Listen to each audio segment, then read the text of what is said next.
मुस्तफाबाद धर्मपुरे में जो दुकानें सील हो रही हैं गवर्नमेंट की वजह जो कारपोरेशन कर रही है, इसमें जो किरदार है दुकानें खुलवाने का, ठीक है, ये कौन सी शख्सियत है? मुझे जरा नाम लीजिएगा, आप जरा काइंडली बताइएगा जरा।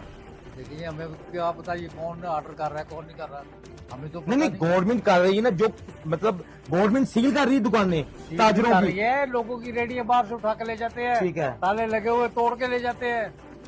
ये क्या गुंडा कर रही है, ये तो बदमाशी है ना सरासर। ठीक हो गया। सजाद डोगर की मैं बात करूंगा, उनका किरदार क्या है मुझे बताएं इस हवाले से। डोगर तो सारे अच्छे हैं, ये के लिए मैं सजाद डोगर की बात करूं, वो अच्छे लोग हैं, हम जानता हूँ डोगरों को। ठीक हो गया।